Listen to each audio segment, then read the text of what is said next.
Hi everyone, this is Becca from Cosy Crime Time here. Just a wee caveat before this episode starts.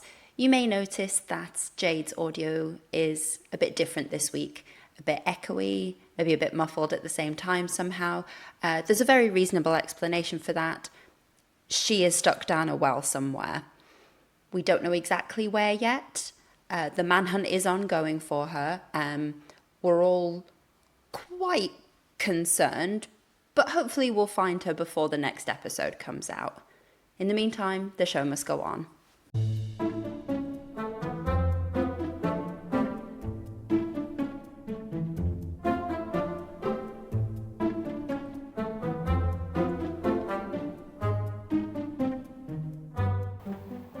Welcome to Cosy Crime Time with Becca Bain and Jade Gebby, where we talk about a different cozy crime series each episode. Basically, if it gives me an irrational fear of Petticoat Lane or makes me wonder why a real crime needs a dramatic adaptation only 5 years after it happened, it doesn't qualify. No, we want murder mysteries that weirdly make us sleep better at night. Obviously, we'll be revealing killers and giving away twists, so we have a blanket spoiler warning as well as a cozy blanket to wrap ourselves up in. So Becca, how's your week been this week? Any crimes happened to you? Do you know what? Yeah. I was at my friend's hen party this weekend just gone. It was a lovely day out turning into a night out in my hometown. But there's something about Darlington where the night kind of takes a turn and there's really no going back from it, and that's when it got genuinely potentially into crime territory. So you've got the drunken middle-aged woman of it all, and I think the nods. We kind of know what that means. They became a bit of a liability. Maybe started hitting on the younger men a bit too aggressively, but then twist. One of the young men became way too receptive to it. Ooh. Way too receptive to it, and he became the aggressive one. And my friend was absolutely convinced that this guy was underage. I can't vouch for it, but honestly, it got uncomfortable on the dance floor where you are dancing, you notice it, you stop dancing because you can't not look at it. It's like a car crash. And no matter how immaculate the vibe is from the music, the vibe has just changed, and it felt illegal to just be stood there watching it. So neither were in your group? No, thank God. No, I would have intervened. Oh I would my like God. to think. So yeah, that's my crime of the week. I'm How about curious you? now. I feel like that there must have been. I want to know if there was a real crime that came out of that.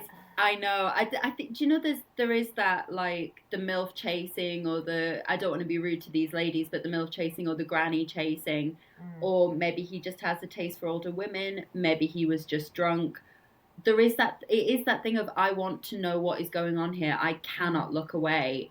And simultaneously, I need to leave. It just going on all at the same time. It got weird. It got weird. Yeah. Oh my God, it sounds it. Well, I've had a cozy week this week rather than a crime week. My cozy week was I've been dog sitting last week, and I was dog sitting for like all the dogs I look after, because I do a lot of dog sitting. All of them are very lovely dogs. They're dogs, so of course they are. But obviously, people get dogs in different ways. So some of these dogs I look after have had traumatic starts to life and things like that, and they're really sweet, but some of them are more needier than others. This dog that I was looking after last week is just like a dream dog, where I took her to a pub quiz with me, I took her out for brunch, I took her to like the pubs and the restaurants, and it was just like a very calm week looking after her.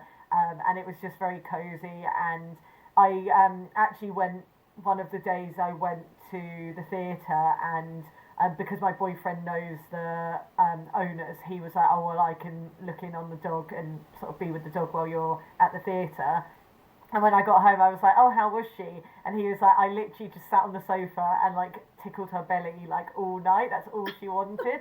So just to give you an idea of how cozy this dog is, she just wants like belly rubs the whole time. Oh, I love that.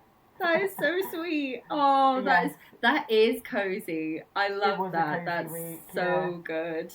Oh, I'm kind of jealous. I mean, I had a lovely time. I had a lovely time at my friend's hen, and she did too. But oh, it's an ideal night in, isn't it? Just rubbing dogs' tummies, Yeah, maybe a cup of tea. yeah. Love it. So, this week we are going to talk about, in my opinion, one of the best cozy crimes around, Death in Paradise. Before I kind of talk about Death in Paradise, I suppose one thing just to ask you, Becca, is have you seen what's your knowledge of Death in Paradise? So primarily, and I'm gonna answer this a lot throughout the series. This I know Death in Paradise in the background of hanging out with my mum, who is actually watching it. My mum really likes Death in Paradise, is still a massive fan.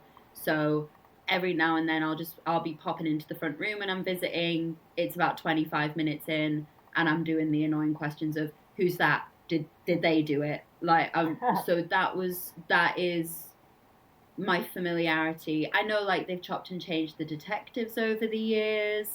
I couldn't tell you why, but yeah, so I am really surface level with Death in Paradise. Okay, that's good to know. So you've seen it, but you're not a super fan like me. I'm not even coming close to your level. I've watched the first episode because I had to for this. That is the extent of my concentrated paying attention knowledge of Death in Paradise. Perfect. I think that's good though. And for anyone who doesn't know, this is so I did look for the official synopsis, but the iPlayer one was very brief. So this is my synopsis of Death in Paradise because maybe people watching or listening have never seen it, potentially never even heard of it. But Death in Paradise is a British detective. Sorry, I will start that again because that is not what the synopsis I've written down is. Basically, the synopsis is that a British detective inspector is sent to work on the Caribbean island of San Marie. Each episode follows a different death which the small team must solve while the DI tries not to faint, overheat, or offend someone with his Britishness. So that's what I have written as their synopsis. I don't know if anyone on the team of Death in Paradise wants to use that, but you may have it if you pay me a small fee. But also for anyone that doesn't know Death in Paradise, it's an iPlayer or a BBC One, so it's obviously on iPlayer, and it's been going since 2011, so it's like 15 years old. It's a story of the week show, so while there's returning characters who work in the on the island, either in the police force or a few other characters, majority of the people change each week because it's a different death each week. It was created by someone called Robert Thorogood, and you were right about how the DIs have changed, and we can talk about more of that in a bit. But that is basically what Death in Paradise is like. And what did you think of that first episode that you watched? I think it really exemplifies everything that you've said immediately. It really gets that tone across of God, Ben Miller's character is pompous. He is pompous and British. Yeah. And I love how he is immediately the butt of the joke. Like Mm. immediately. And he seems to stay that way.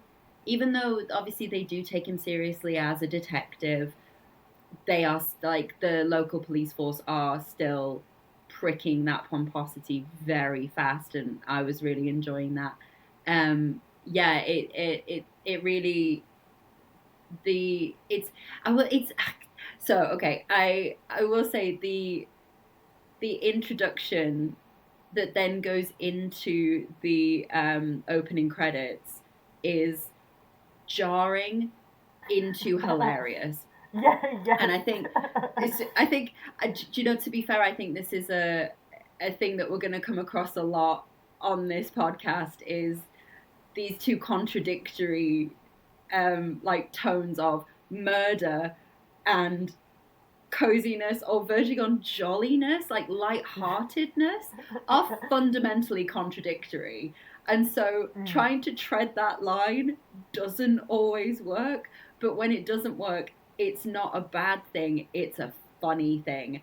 And so when you're seeing the initial detective's body looking pretty much at the camera, eyes dead, and then it cuts to the jolliest opening credits music, it's so jarring that I had to pause it mid opening credits and go, "Oh my god," because the tonal shift was so extreme.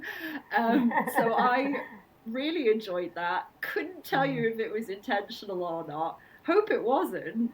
But I want to see so much more of that. I want the most harrowing shots right before the opening credits every single week, please.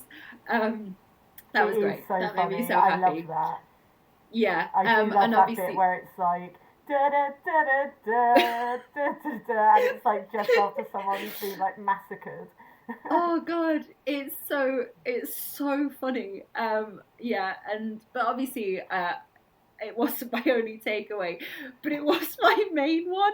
The mystery is really good. Like it is, as much as these things can be formulaic, it's a great introduction to all of the kind of main characters. You know, the cleaner, how she ended up being in the opening credits as well, and I wonder if that had given anything away about the plot. But yeah, no, it's a solid first episode, absolutely solid.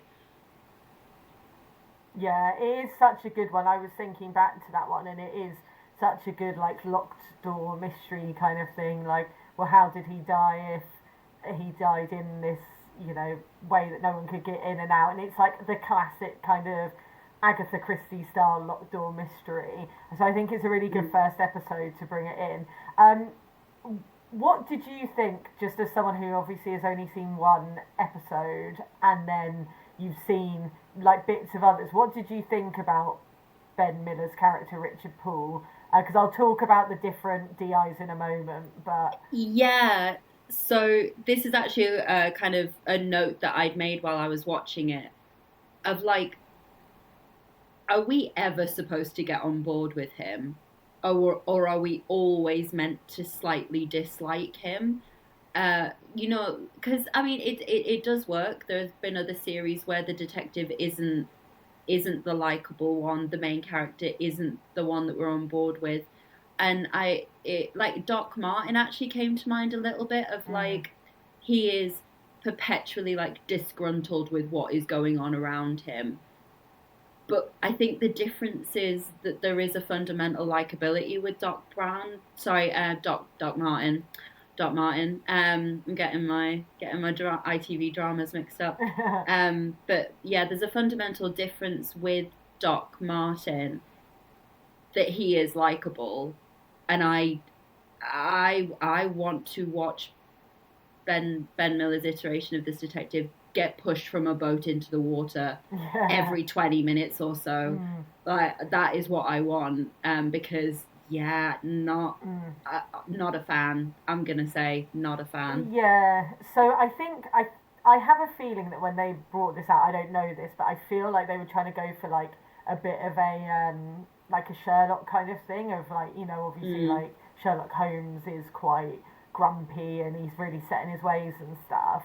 And I was on a Death in Paradise rewatch about this time last year, and I rewatched a lot of these episodes, and you do get to like him a bit more. He does soften slightly, and there becomes, and we've obviously spoken about spoilers, so this I suppose will be the first spoiler, but there becomes a bit of a will they won't they between him and Camille, who is the cleaner in this episode, but it's sort of like nothing ever actually happens, and it's sort of this thing of, at first is it, yeah, it's a bit of a strange thing, but you kind of, he softens around her and stuff, and they sort of have like a bit of a jokey kind of relationship, which she takes the piss out of him a lot, but there's obviously something deeper.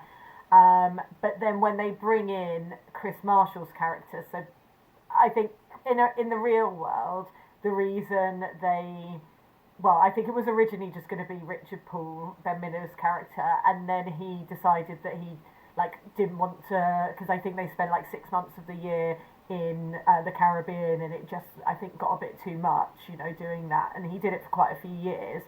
And so they brought in Chris Marshall's character, who is now in the spin-off Beyond Paradise, which is set in Cornwall. And his character is still a fish out of water, so all of them are fish out of waters. But his one is like a kind of like quite bumbling, and he likes the island life. He's just still very British, but in like a bit of a different way to Ben Miller's character, because I did start to find it quite grating. I found at certain points and I think you can see this in the first episode, Richard Poole a little bit creepy to the younger women, like the one who turned out to be the killer in this episode. I found him a little bit, and it's just small things, but Chris Marshall never had that. Ardlo Hanlon, Ralph Little, and Don Gillet, none of them kind of have that element to them. Interesting. Okay. But yeah, and they're all a little bit softer. The one, so it's sort of, I think viewing figures, so talking of viewing figures actually, like this brings in like 5 to 6 million viewers, like even now. It's like super popular. Apparently in series 6, which was Chris Marshall's era, it would get on average 9.1 million viewers, so it's like, it's really highly watched even now, though not as much as it used to be. But I think Ardlo Hanlon's era, it kind of dropped off a little bit, and I did really like him, but Ardlo Hanlon's character, I think, took to island life like the best, and he was the least fish out of water. He was just like having a fun little time on the island. But I did think that he was really funny.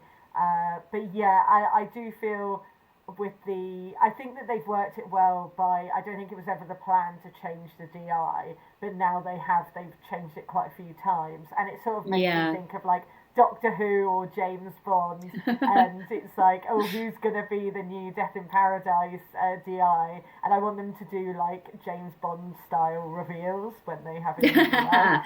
Get it on at the bookies. Yes, exactly. And also, they always, like, so if you were to watch a recent episode, all the team in the police office, I guess you would call it, are all different, apart from the commissioner is still Don Warrington, and I can't remember if she turns up in the first episode, but there's a woman, Catherine, who runs the bar, and she's the mayor. She's still in it as well, but all the other characters that like change, but there's always like the eye-rolling DS, who's always female, the sensible officer, and the comedy officer, and then it's always an iteration of that, but it's different people playing it. But the best is definitely Dwayne, who is Danny John Jules, who is Cat from Red Dwarf. He is like the funniest officer. He's like the best character, and he keeps coming in and out of it. His character will keep returning. Oh, good. Yeah, I was going to say I liked him. I liked him a lot. And yeah, that dynamic with the local police force is so funny and so good. And I would say just off the back of the one episode that I have seen is the strongest part of it. Like, the mystery is solid, don't get me wrong. The murder itself is solid.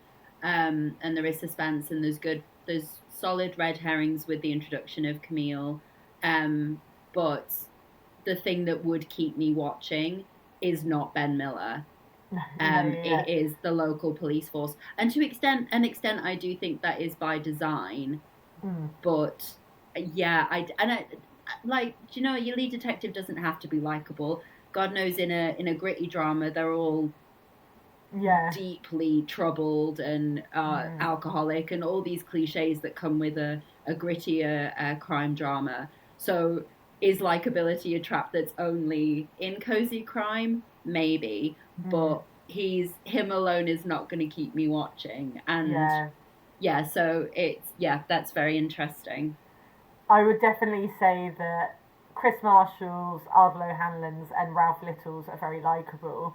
I think people Nice. haven't been finding the most recent DI, Mervyn, who's played by Don Cheadle. I don't know if they've been finding him likeable, but I do really like him, and I think that it is quite interesting because I've spoken to someone else about this before, but obviously by calling the show Death in Paradise, they've almost sort of like pushed themselves into a corner where there must be a death it can't just be a crime, it has to be a death every single episode, and it's a very small island. I was thinking that. How many series are there now? I think it's on series 16 or 17. Might even Okay, be yeah, nine. there are no residents left on that island. I'm sorry. Yeah. And some of them None. are like holiday makers, but yeah. Okay, but there's definitely no what's- tourists with that death rate. Yeah. Like, What's no one's really going funny there as anymore. well is sometimes in like a series 15, it will be like suddenly a death happens at the local radio station. It's like, how in 15 years have we never seen the radio station? They'll just like new places are popping up on this island, and like a I new love hotel it. which has never been mentioned. But what's been interesting in the most recent 2 series with this new DI is they still have like the story of the week, but I think they're trying to develop it a bit, because throughout the series he's had like, when he first came into it, there was a whole plot of how he was adopted, and he actually wanted to come to Saint Marie to find his birth mother, and then so that's like a overarching arc. And then in the second series he's been in, he's found out that he's got a brother, and it's like trying to figure out his relationship with this long lost brother. And so it's interesting of how they still have the story of the week, but I think maybe they're trying to, because obviously it's been going for like 15 years, so how do they make it fresh? Yeah, definitely. So if we're gonna keep the purview narrow, because God knows we could probably, well, you could, and I will listen to different, like 15 different episodes, one for each series. But yeah, if we keep the purview narrow for series 1, then what do you think made Death in Paradise such a phenomenon? Like, I think so. It's like it is a like well, especially now that it's been going on for so long. But even then, I think it's like become a modern classic of like the cozy crime world. And also, they always seem to put it on. So there's always a Christmas special, but it will be on sort of, I think like February, March. I don't know if it was back in 2011, but it's always on when it's like rainy and cold and stuff outside. So then obviously you've got that escapism with like the beautiful scenery, the sun, there's a bit of comedy, and there's a mystery. It's story of the week, so especially in these early series you can dip in and out. Though I would say with the later ones people can as well, because even though there's an overarching arc, it's not like, oh, you like, if you miss an episode then you couldn't possibly pick up what's going on, because that's only like a B plot. It's like the main thing is still the death of the week. yeah. And I think like I think that it's what it does quite well. So you might have picked this up in the first episode, but in the first series, and they carry this on. Basically, Richard Poole really loves Agatha Christie and Poirot, so he does the whole Poirot thing of like getting everyone together to reveal who done it, and they carry that on. And then there's been like little jokes where the new detective will be like, why am I getting everyone together? And it's just like, oh well, that's how Richard Poole did it, and they keep kind of continuing it. And so it's quite like it's brought it modern, well, particularly in that first series of setting it in like somewhere sunny and like bright and warm. So it's not like I think a lot of cozy crimes are sort of winter stories kind of thing. This one, it's like in the sun, but it's still got the things that you would expect, like the reveals, and it is formulaic, but not too formulaic, where you know exactly what's going to happen. And every now and again in an episode, they'll do something a bit different, like have a 2-parter or something like that, but it's rare. And you really do, I think, the fact that you have the same gang all the time. Whereas, say, like a Poirot, you basically have like Poirot and sometimes Hastings and sometimes Jack helping him, but it's like it will just be one person. But this, it's like there's always a gang kind of working on the story, and it's a classic fish out of water tale, which I think people like. with Cosy Crimes. But I do think that it was good that Richard Poole eventually moved on. I think while it wasn't their plan, I do think it's worked well for them that someone new came in. And actually, I think most people's favourite DI is probably Humphrey, which is the Chris Marshall character, and particularly is now like people obviously liked him enough that it's done a spin-off, and the spin-off's been like super successful, and that because they call it Beyond Paradise, it's not always deaths every episode, and you see a lot more of his like home life. So it's sort of like a bit about his home life, a bit about what's the crime of the week is. So I think it worked out well for them that they brought in new people. Yeah. Okay, hot take set up then. Potential controversial opinion time. Do you think if it was still Ben Miller and his character, that Death in Paradise would still be on now? Do you know what? I don't. I think it would have probably got a bit like... oh no, people are going to... Sorry, the hesitancy.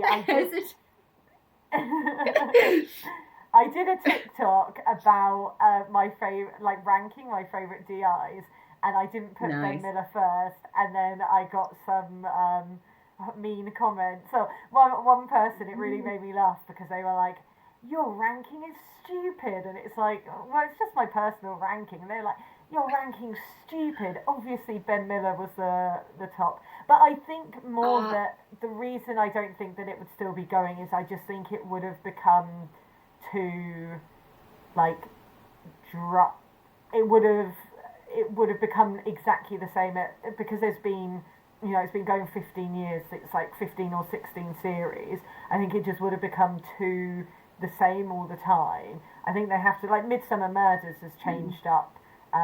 They always change up the person that works with Barnaby, but they have also changed the Barnaby at some point. And then like Jonathan Creek, they changed, as a friend of mine calls them, the John girl. Although I think it's because Caroline Quentin decided to leave, and she was definitely the best John girl. But we could talk about Jonathan Creek another time. I was gonna say it's so derogatory, the John girl thing, but no. Well, is it? Well, that's a conversation for another episode. Yeah, just like they have no identity. They are John's girls. Yeah, I know, but I mean, I find that quite dehumanizing as well. Yeah. No, I think that's really interesting. It's also so funny what people will end up having very strong opinions about, and you know, I'm sorry to put you on the spot like that, Jade, but at the end of the day, controversy sells, and if we can get controversial about this really quite low stakes, light-hearted crime drama, then the viewership is going to come rolling in. From your small bit of watching one episode, do you have any hot takes on Death in Paradise? Without doubling down too much on what I've already said, I know the reasons why, but my main takeaway thought is, why is this guy the main character? Why does it have to be him? And I know it's because, again, I'll go controversial, it's because the British public can't be trusted to have that police force lead the team and enjoy it as much. Like, I'll say it. Unfortunately, we need that. And the fish out of water is always a great premise. I can imagine it would become more of an ensemble thing. And that ensemble is nicely established in the pilot, but they're not the POV characters, they're the locals. And so it's not exactly the same. And so, my watching this with the eyes of someone in 2026, I would question why that character needs to be white and British, basically. That I would say that is my hot take. As like I said, as far as the mystery itself goes, absolutely solid. Like you said, it follows a really nicely established murder mystery line. That would be my hot take, I reckon, from the pilot. I really enjoyed the rest of it. I think that's a good hot take, and I do agree with you. And I think that is another reason why I found particularly the Ben Miller character pretty grating, because there's some things where it's like, well, if you have such a problem, just go back to the UK, like, if you really don't want to be there, because it gets to the point where it's like, okay, you have now been here for like I don't know what the timeline is, but say we're in like series 2, it's like you've been here for like 6 months to a year, like, get on board, kind of thing. The whiny little bitch mode does not end. I mean, it gets less, but yeah, it doesn't end, and that's what I was saying before of why I think it's good that Chris Marshall's character came in, because he doesn't whine so much. But one of the criticisms of the show is obviously it, like, being criticised for having a white saviour problem, and I do think that is very true. And also the other thing that you were saying of like looking at it with the lens of 2026, why does the main character have to be white and British?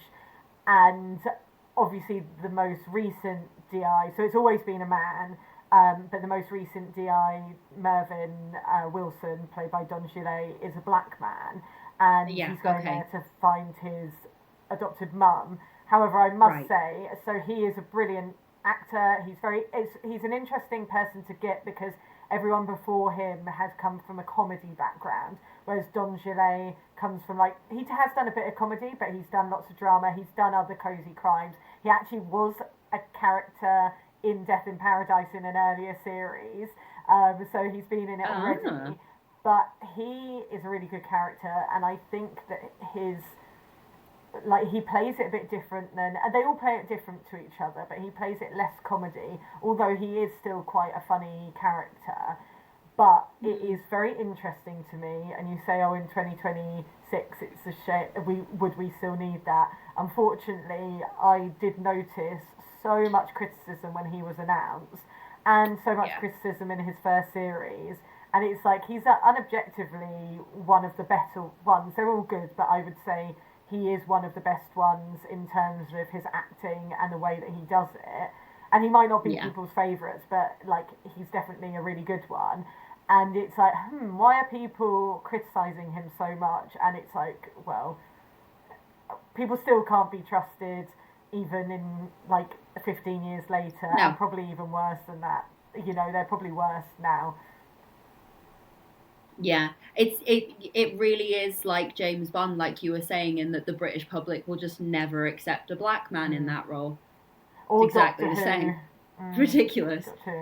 Yeah. Well, honestly, so it's not even through the eyes of 2026. Before you said all that, I was about to say, and how many series did it take for them to get a black man in that leading role? But it doesn't matter if people are still gonna gripe about it, and it is at the end of the day, unfortunately, we as a viewing public seemingly can't be trusted with that, and it's a shame. And obviously sometimes it's going to work to your advantage, but after one episode, I'm not rooting for that detective. I'm not.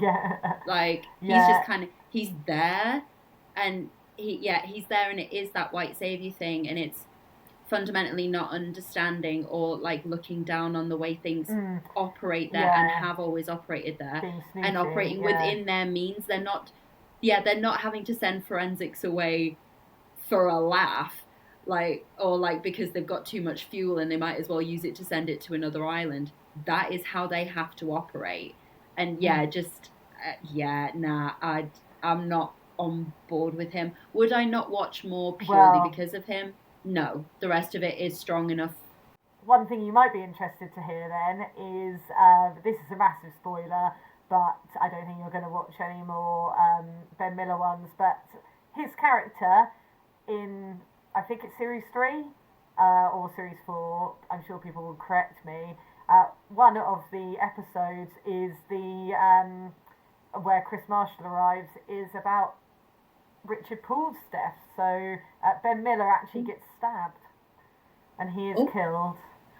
So you might be pleased to hear that, because you really didn't like it. That's very interesting. So now I will watch his whole series, because the more annoyed I get by him, the more satisfying it's going to be to watch him get stabbed. I reckon. Yeah. But definitely. Yeah, I think it could be a situation of jumping, and it is a good thing about cozy crimes, as you said, Jade, is that you can keep jumping in and out because they do tend to be a one-off, maybe a two-parter if they're trying to test the viewer's patience. But yeah, we could jump into a later series. But I am curious enough to want to see more of it. I am curious enough to see how they keep pricking his pomposity and if the charisma of the other characters balances his out. Because I get what they're going for with the I don't care about being liked thing about Sherlock Holmes, but Sherlock Holmes is charismatic. Yeah. I am not seeing that from Paul. I'm seeing negative charisma. Like you said, Ben with Miller like is getting ripped apart. it's the thing is, I No, don't I'm think joking. it's Ben Miller's fault because I'll tell you another thought that I had, and it's such an overarching thought that I wrote it down is, oh, I wish Ben Miller was Boff in this, from the Johnny English franchise. It's like, so I know Ben Miller can be charismatic. I know that he can be pompous and get that pomposity pricked in a fun way. I'm just I'm not getting that from, and again, it's the pilot. Maybe I need to give him another chance. But if I met him in person, I wouldn't give him another chance. I'll tell you that. So yeah, it's not Ben Miller's fault. I headline: It's not Ben Miller's fault at all, and I really enjoy him as an actor. But yeah, I was just like, I kind of want like the patience and the he knows what he's doing, the patience, but the exasperated patience of Boff would actually be a really nice fit as a detective, I reckon. Like the patience that he has to have with Johnny English and Johnny English's pomposity, which actually more closely matches Pool's pomposity in this show. But again, Johnny English is funnier and is charismatic in a way that I'm just not getting. I think that's the bit that's missing. You can be a massive asshole and you can be the butt of the joke, but you need to have a bit of that charisma, I reckon. But yeah, I'll stop laying into him. I think they stopped the assholeness. So as I say, Chris Marshall's character was like bumbling, but quite sweet. Ardlo Hammond's character was just sweet and like getting really involved in island life to the point where like sometimes he was letting things slide. Like there was like I think like an illegal crab race and he was like betting on the crab race and stuff. And then like when Ralph Little's character Neville comes into it, he's really like Richard Poole in terms of like he gets really hot and bothered and he's like with Ralph Little's character he's like worried about like the bugs and he's worried about sunstroke and he's really neurotic but he's quite sweet and he's very like low status, whereas I think Richard Poole is high status.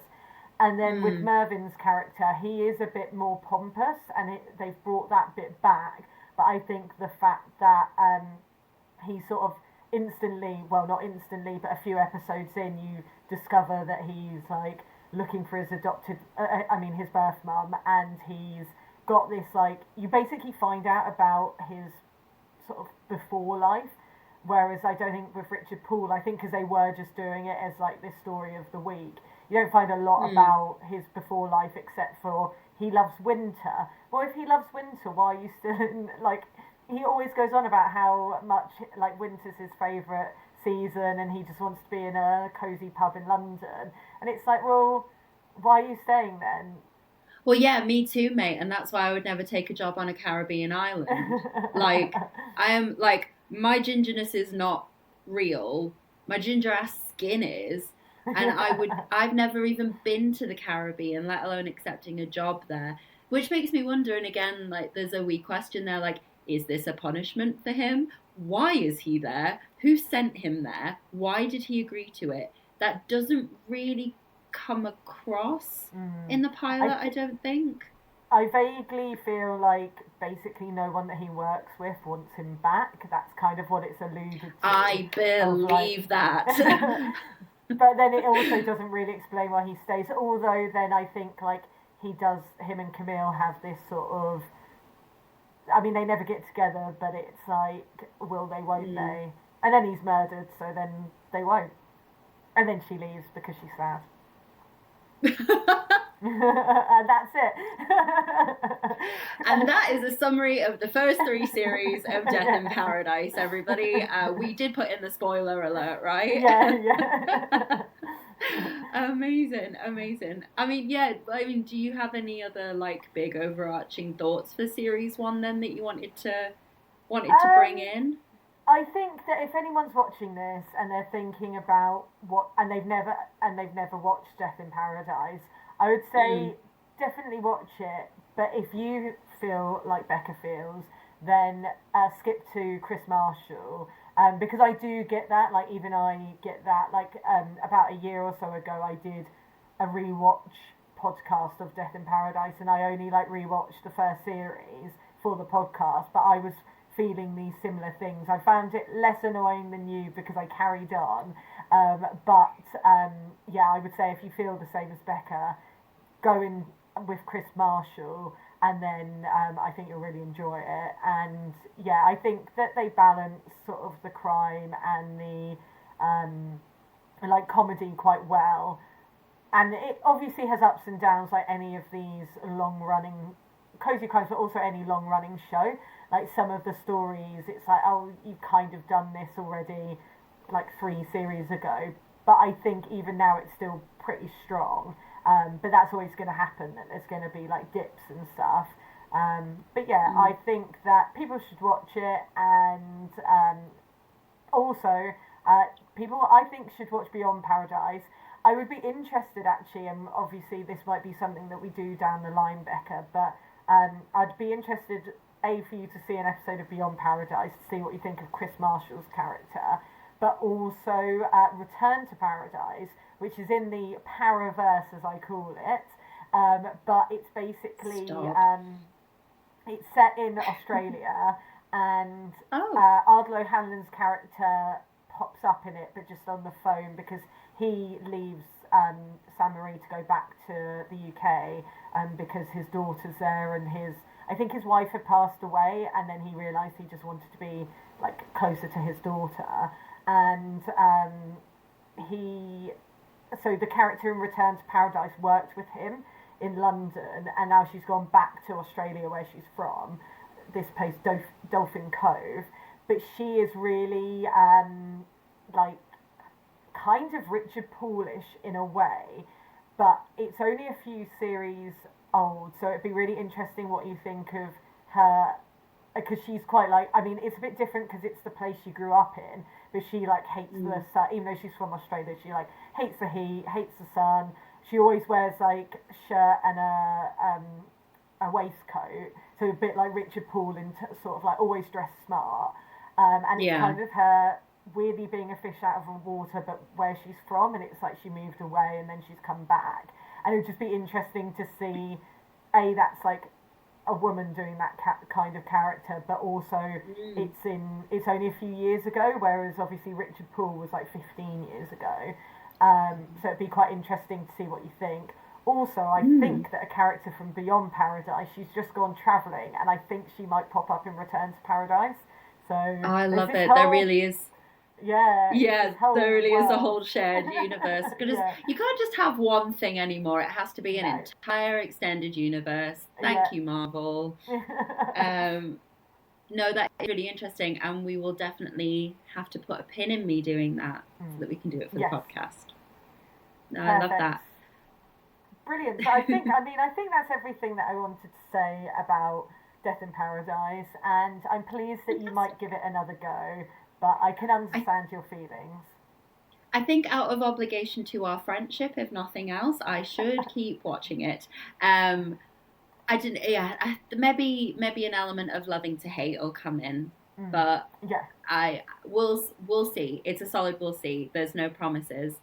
So I suppose for the final kind of summary bit, we are going to ask you, Jade, to plead your case for this series. So we're for the series Death in Paradise. So what do you think are the things that make this a fantastic cozy crime? So I think the things that make this fantastic, I've sort of mentioned them all already, but just to sum it up, as I say, it's a modern classic. It's got millions of viewers even now, so something must be right. And they've got spin-offs that have been successful. It's got a bit of everything. It's got comedy, it's got mystery, it's got beautiful scenery, it's got really good music. I mean, I'm quite a fan of all the music that they play generally, so it helps that I like sort of like reggae music and a lot of the music that they play, but I do think the music is good. And also, as well, as we've alluded to, depending on your tastes, you can pick the era you enjoy the most. So, a bit like if you're a Doctor Who fan, you might have your different favourite Doctor. With Death in Paradise, you can have your favourite DI, and I do think there's quite a lot of heart, and you care about the main characters. And if you like a classic cozy crime, it's got the Poirot get everyone together reveals. It's got certain things that you would expect in a cozy crime. So I think that it's really worth watching. And also the main thing it's worth watching is just Danny John Jules' character Dwayne. I mean, he's brilliant and probably is my favourite character throughout the whole series. So he's worth watching. Not that he's in all of it, but Oh, okay, forget it. I was about to say I could get on board with that as a reason to keep watching it, but you ruined it, right? You immediately undermined your own point there for me. Well, but then they always put like another a comedy character in, but so they put someone in to kind of take his place, and there's lots of like all the characters are really good, but his is probably my favourite. Okay, brilliant. Thank you so much, Jade. I knew this was going to be, if anything, we were going to have to limit you on time. Yeah, I probably could have talked about more things. I could have talked in depth about each DI, but obviously we don't have time for that. But we are going to save those for future episodes. Definitely. Perfect. Well then, I have been Jade. Thank you everyone for listening and listening to more of our stuff, and also watch Death in Paradise. Yeah, I've been Becca, and because this is a podcast, we also have to follow up with all of the social media stuff. So you can find the podcast on Cosy Crime Time on TikTok and YouTube, and cozy.crimetime on Instagram, while we try and hunt down the elusive thief who stole that original handle from us. We will not rest until we have managed. That is the mystery that we are gonna investigate, because there is this elusive person with no followers and no posts, and we are so resentful that they have our Instagram handle. But for now, that Jade. Oh yeah, there's a conspiracy here. There's something that we need to uncover, which is going to be a separate podcast, which is a true crime podcast that we're going to release week by week. Amazing. Thank you so much for listening, guys. Stay cozy. Don't do crime.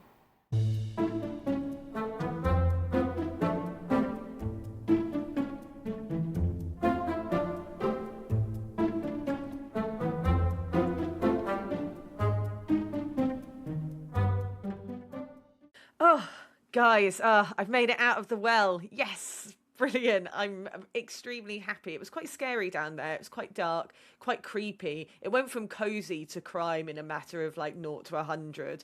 However, Becca obviously said that they were quite worried about me. I'm going to put it out there that I don't know how worried she was, because some of you might have noticed that at the start she had her hair done. So she still had time to get her hair sorted while she was on the manhunt to find me. However, I have been found, I am out, and because we were talking about Death in Paradise, I wasn't going to let a little thing like being stuck down a well stop us from talking about the best cozy crime ever. But thank you so much for listening, and now I'm out the well. Going forward, my sound will be better.